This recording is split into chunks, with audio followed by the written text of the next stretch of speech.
If you have ever hiked above the tree line, you know that point where the trees just stop and it's all rock and wind and these tiny stubborn wildflowers clinging to life between the stones. That's basically the whole inspiration behind this Alpine garden style. Someone looked at that landscape and thought, I want that in my front yard, and honestly, I get it. So let's talk about the Alpine Garden. An Alpine Garden is all about recreating that rugged, high-altitude beauty right at home. And here is what makes it so different from pretty much every other garden style out there. It's not really about lush greenery, it's not about big blooms or color everywhere.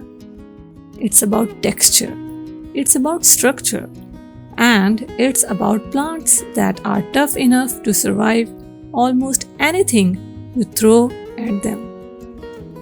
So what does that actually look like in practice? First thing, rocks. Rocks are the star of the show here.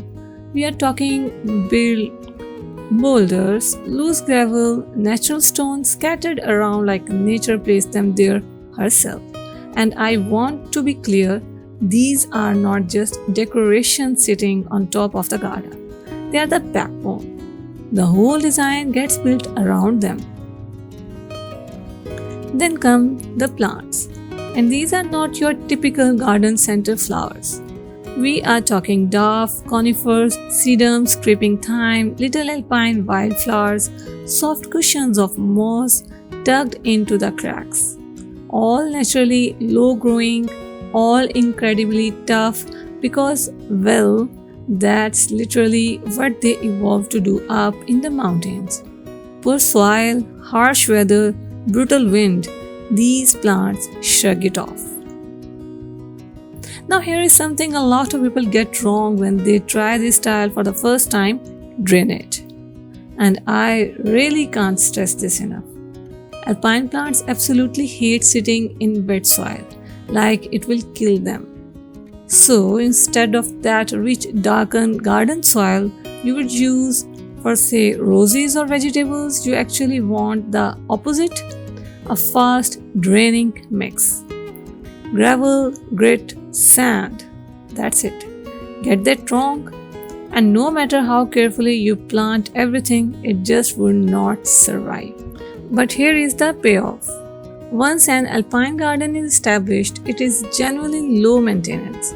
These plants are tough by nature, so you are not out there every other day watering, fussing, fertilizing.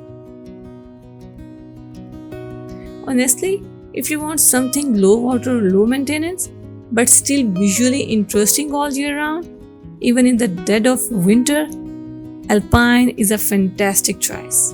Because unlike a lot of gardens that live and die by their blooming season, the rocks and the evergreen plants here still look good even when nothing is flowering. There is no off season, really. And you want to picture it right now?